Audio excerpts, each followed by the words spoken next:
Hello world, this is Raymond. In this episode, I want to talk about something, hopefully somewhat briefly, that has been in my life and which I'm sure all of you know, and that is mental health issues.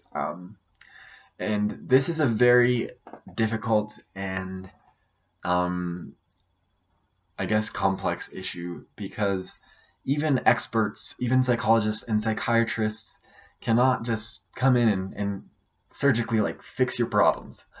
And people's understanding, whether you're a psychiatrist or not, of mental health issues is just largely just misinformed and maybe naive.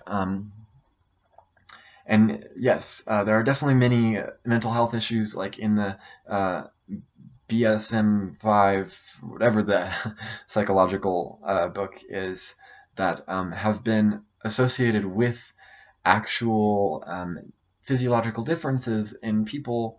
The truth is, the, the blatant truth, as have experienced, is that all of these issues generally are due to issues in culture, issues in society, issues, sociological issues. Um, so this is um, this is a very complex discussion, and I suppose I would probably do more justice to make a series of videos about it. But at the very base, I want to give a brief timeline of my experience with mental health issues, how to understand what they are, and how you can kind of hopefully empower yourself to deal with yours. If hopefully if this could just reach one person and help them in the slightest way, then I think it's worth making this video. So without further ado, I guess I'll just step in. I guess you could say I was born and raised in a pretty antisocial environment. My mom and dad and my brother, we lived in um, a small house, and we didn't take care of our stuff. And I think if you could name just a bunch of things that you might associate with a depressed person, um, or just someone who has like um, personality disorders or something. Imagine that to have existed in my life.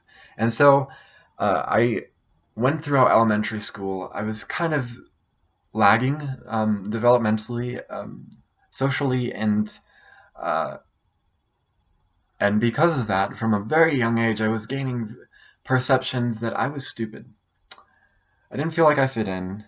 I didn't feel like um, I was a boy. I didn't. I mean, okay, that's not true. I didn't feel like all the other boys that just fit in, and um, I didn't really have any friends. I guess you could say it was hard for me to concentrate. Um, and at that time, very young in my life, I had gone through so many kind of traumatic experiences at home.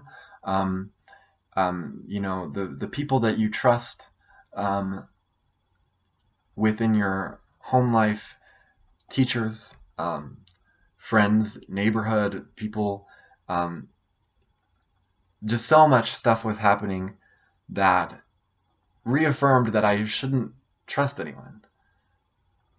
And so I didn't really feel like I had anyone except for one person, and that was my neighbor, Samantha. And um, she was like my outlet, really. And during that time, we did everything together, and I was still being bullied by like the neighborhood boys, and I didn't fit in anywhere in school. So I often played alone, or I would interact with other people, but really it was pretty limited. And keep in mind, all this time we, as a family, we didn't have people over. Just so many things we did differently that a lot of people don't understand. My understanding of extended family was so limited too. I didn't really know these people, and I'd often have to relearn the names of extended family because I wouldn't visit them much, even though they all lived in the same state. So I was a pretty cut off child, and I didn't do well in school, and I was put on like a special, like gifted and talented um, kind of uh, classification of students because I was rather difficult. I couldn't focus in class, and I was starting to already give in to, I guess, habits that other people didn't necessarily have, like playing video games, watching TV all the time, and I didn't play outside. Um, so all this kind of stuff manifested, and um, my parents were kind of largely absent in many ways, and that was a really horrible time in my life. However, it was really only after that point, when I turned about 7, when um, our neighbor Sam and I happened to be moving at the same time. My parents needed to move out because we had plumbing issues. Even though they bought this house, my mom was fed up with the fact that we, could neither have people come over to fix it, or my dad would never fix it, and they were just fed up. And so we moved out. And at the same time, Samantha moved out, and I'd never seen her again. Keep in mind, I was like 7, so I didn't know. I personally didn't know to like take someone's contact information down if I ever intend on seeing them again. I just assumed that we just kind of would. So I ended up like never seeing her again, um, and I didn't know how to cope with that.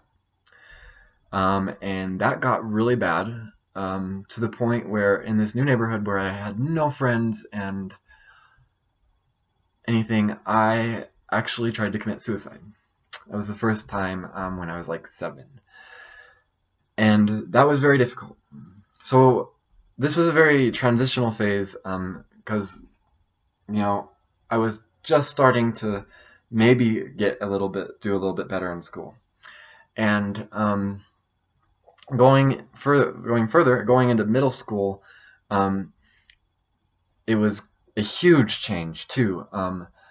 Like I was hitting puberty. I found out I was gay, which really sucked because I had been raised in an environment which was just so anti-gay, kind of racist, bigoted, and there was just so much of that discourse that I felt very pushed in. I felt very depressed, very very oppressed, unable to speak. Um, so continuing forward, I was able to find community throughout middle school, and these issues became very overwhelming. Sexuality was very overwhelming because middle school was largely like mixed. You had the boys club, which I was like part of. So as a girl, I grew up in like this hyper masculine culture that was so anti-gay, and I had to leave this table, for example, in middle school, to explore like new social groups because I did not fit anymore. I didn't get why they were talking about girls and demeaning things in so many different ways, and I just didn't agree with it. So I've tried to find another community, and I still found that I didn't really quite fit in with all girl groups either, that I tried. But I still made friends, and everything was kind of fine. I was finding myself a little bit better. And I had come out to my mom when I was 11. I think it was the end of 7th grade, and really since then, I think I've kind of been a mama's boy in the sense that she's always the person I go to if I need something. she's really kind of monopolized my trust over the years because I just naturally go to her. Um, but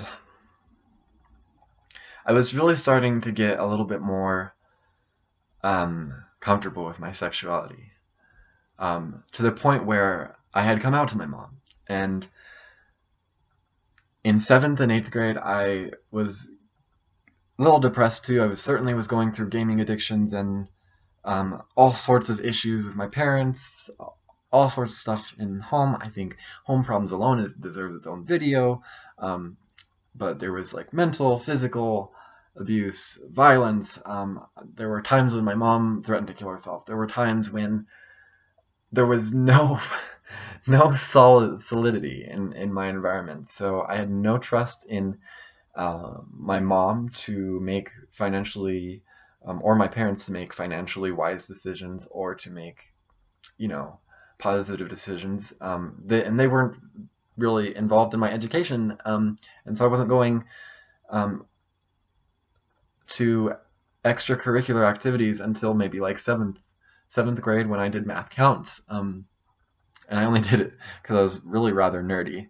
Uh, I was all about correcting the teachers, because because in elementary school it was so installed that I was incompetent. It was so installed in my psyche and my understanding of the world that I was incompetent. I saw images of people on Disney Channel, of people throughout the media, of little kids who were swimming and stuff, and prodigies, and I had seen all this stuff throughout my life. And even if I hadn't seen that stuff, I had seen other people who were participating in this, in those, in clubs, and I was partially jealous, but I was also playing into this narrative that that wasn't me. So my identity for the longest time in my life was largely about doing well in school, and it was largely about keeping up this repertoire that I was perfectly competent, because I had to prove to the world that. So, gay issues, going back to that, um, this all really, I think it's great to talk about this, because it culminates a lot of these issues all at once in 8th grade when I um, wrote a couple of essays. One about how I was wanting to become a nurse, which, in that understanding, um, in in that context, of middle school, breaking free from the boys' club and everything, um, that was really um, a weird decision, like a weird career choice or aspiration for a boy, um, at least according to those social understandings of the world. Um, so I wrote about that, but I also wrote an essay on gay marriage. And it was at that point when, obviously we present these essays to the class. Everyone started really wondering if I was gay. For the most part, I was ignored. I wasn't popular ever, and people didn't really see me. I was in the background. But people started wondering if I was gay, and they actually asked me, and I still say that I was out from a young age because I legitimately felt like that I was. I felt like I had abolished that sense of homophobia from an early age, but I was still afraid of the public image. I was still afraid of the common popular image because I knew that in that circumstance, in middle school, people were mean, and people still sucked. They judged you based on superficial things. So I I never told anyone at that point because I didn't trust people in general. I still didn't trust people, and I'm really trying not to drag this on too long. But all these sentiments, all these worldviews culminated at that moment in 8th grade where I was finally able to get good grades. I was, as in a way, I felt like I was as out as I could be because people were actually at least starting to think that I was gay, maybe. And then um, I was introduced to International Baccalaureate, and that was a high school program which was like advanced placement, but you did community service and stuff, and that was presented in my class. So I thought, you know what? I want to take this. I want to take this doing well in school thing and write it. And so I did. And I studied hard, and high school became really complicated. And I'm going to try to keep this one short because there's so much that went on.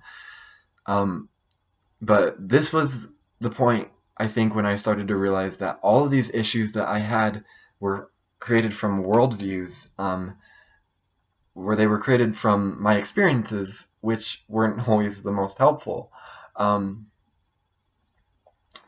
And as a result, I ended up,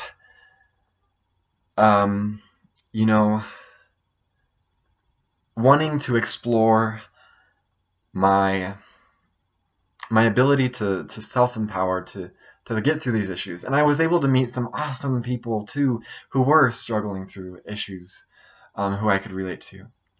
So I sought therapy for my depression, which I had been going through for years, my addictive personality. I sought it for trying to train myself to become more normal, so that people don't see me and be mean to me. Because I still perceived that was a problem.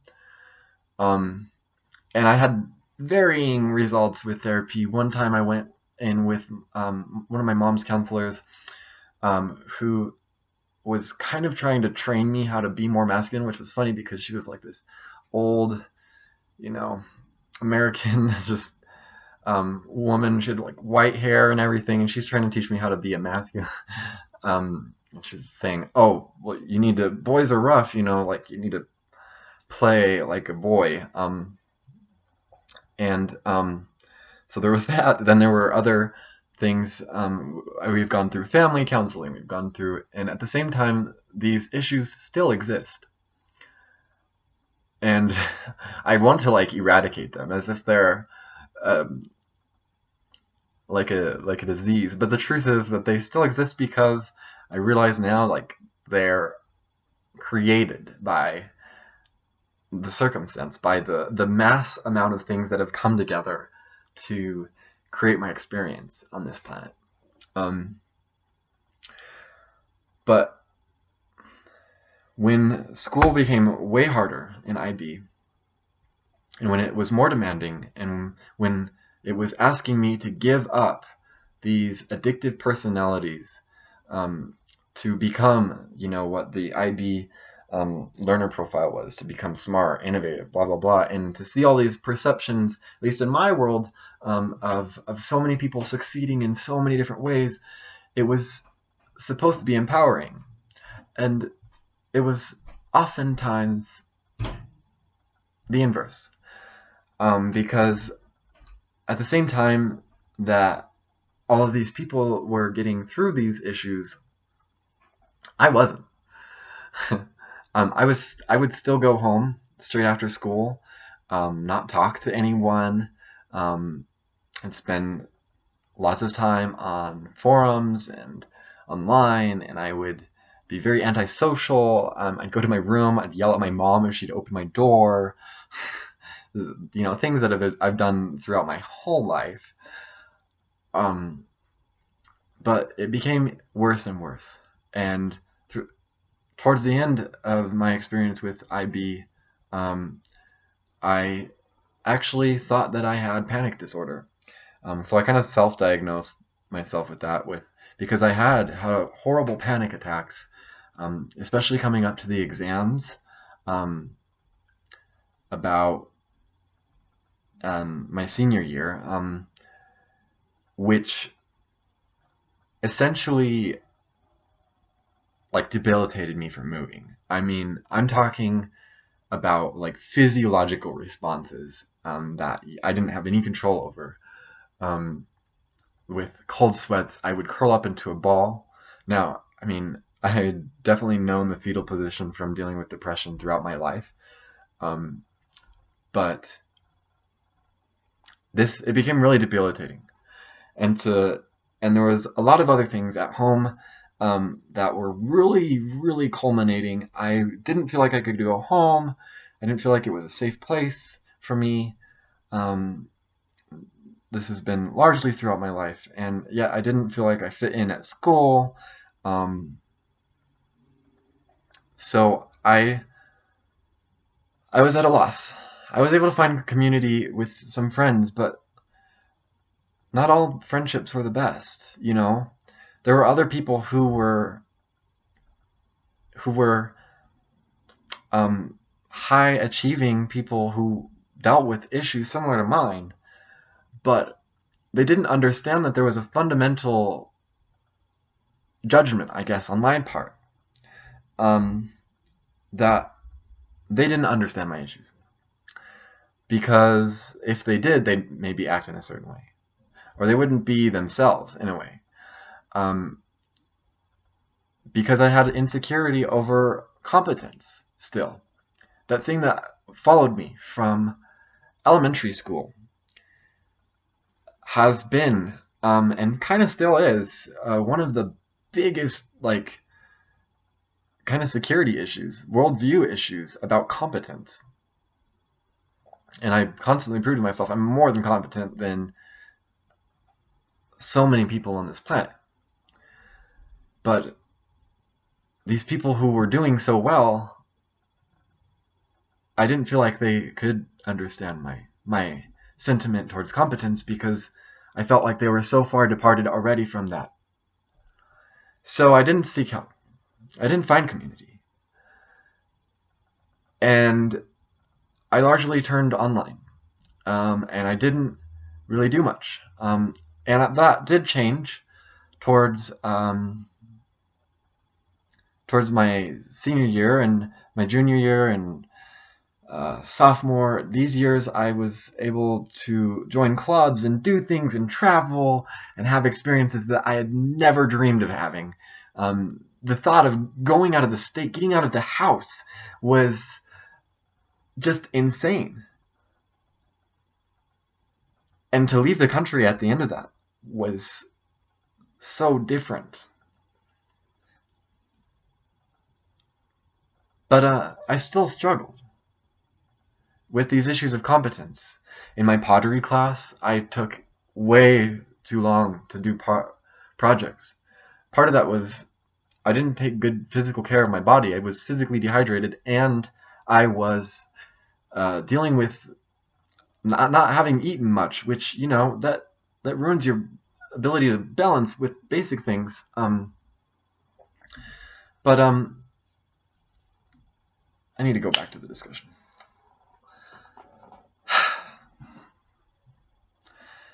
It's very hard for me not to at least talk a little about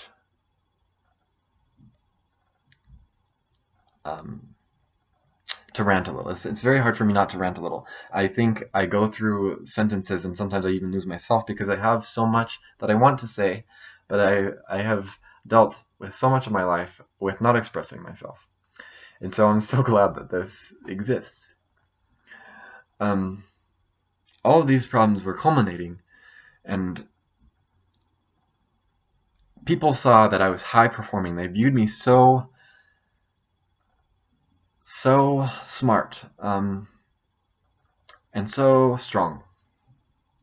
And so they took these perceptions, and it informed their understanding of me to the point where they couldn't imagine maybe what was going on in my home life unless I directly told so.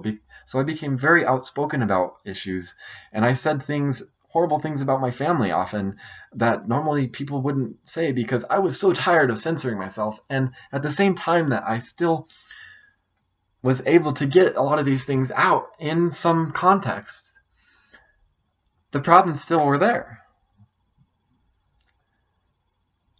And I realized, what these psychologists are telling me, it's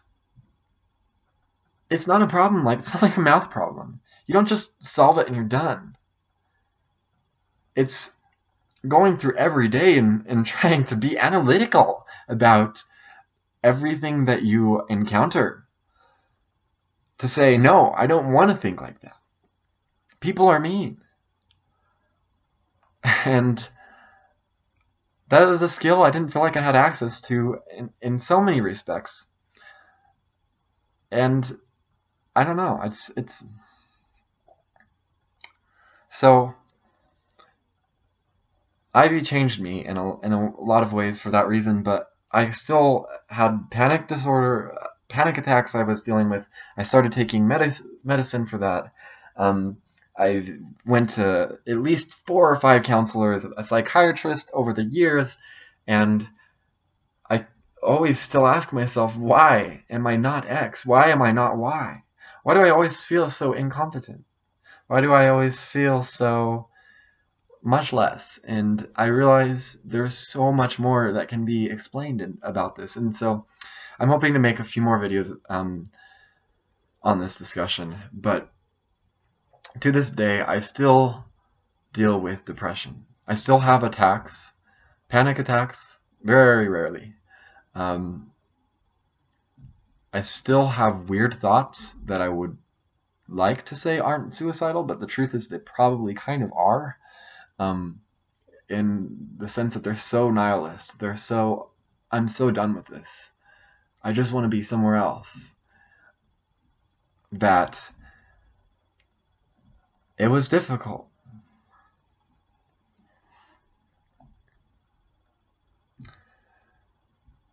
And I've been depressed and high functioning. I've been depressed and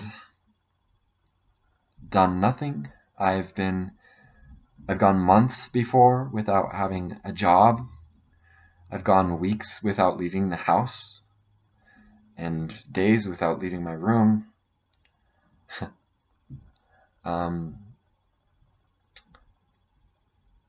I'm just ready for all that to change, I suppose.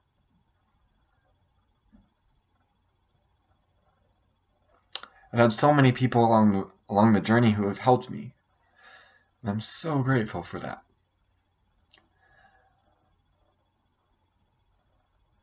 Finding that help was the key for me to survival, because there were moments when I just wanted to end it all. There still are moments when that comes to mind, but I know I can get through the pain.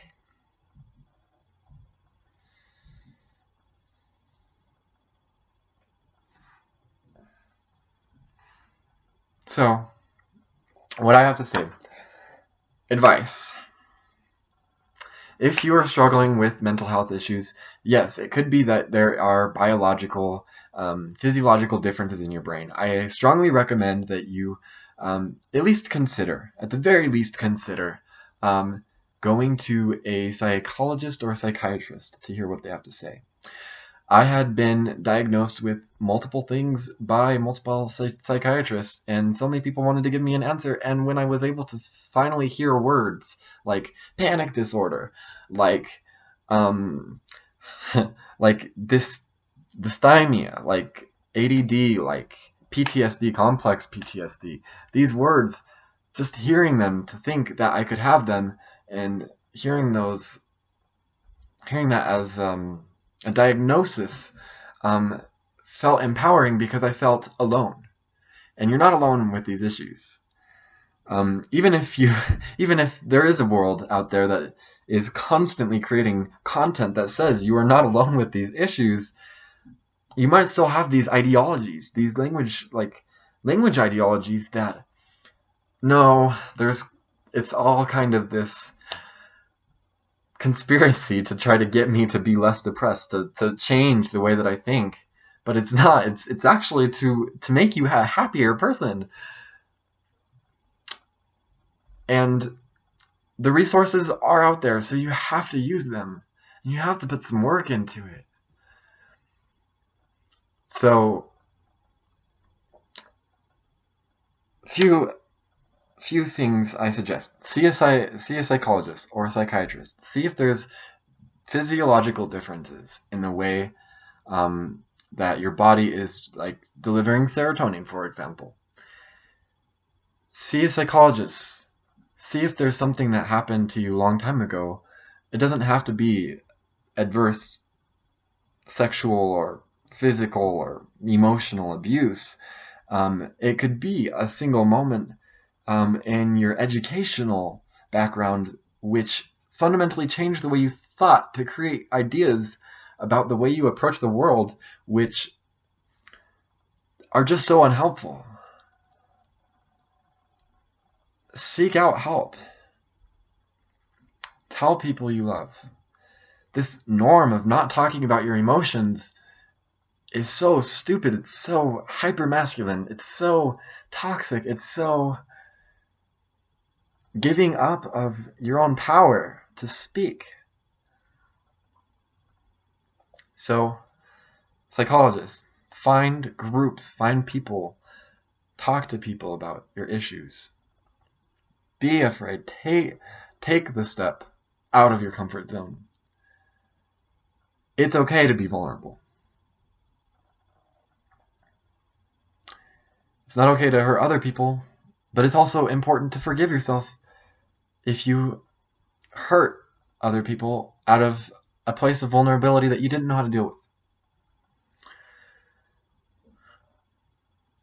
You know, understand that there are so many things that you can change, and there are so many things that the psychologists recommend, like maybe getting out of the living environment that you're in, but also realizing what that would mean and realizing how important it is to get people to come to the table. People with whom you have crap. People with whom you have problems, whether that be your parents, whether that be your friends. Get them to come to the table. Don't cut people out of your life because you disagree with them. And find things that you love to do, because there's more than just people resources for these issues. I find positive self-affirmations from what do they call it? ASMR, where you are trying to train your brain. Those are helpful. Doing physical activity, eating properly, making sure that all of these things are in place so that you don't end up doing the old habits, feeling all the guilt that you're not making the day the best possible thing that it could be, that you're not cherishing every moment. This is absolutely important. All right. I could think of so many more, but I need to stop there. So if you like this video, please like the video and consider subscribing. I am trying to create more videos. I want to become more of a performer, really, and I want to talk about issues that maybe escape our collective consciousness because people don't want to talk about things on such a basic level where they think that it's already established. But the truth is that these things are not already established. People all over deal with issues that, you know, we don't have consensus over what a common standard is of the problems that we deal with. And when a quarter of the population deals with some sort of depression, I think it shows how this is something that you get together and have community about. And it isn't something that you just let be stigmatized. You don't back away from conversations, from getting people to come to the table when talking about things like this. So, like, subscribe, and see you next time.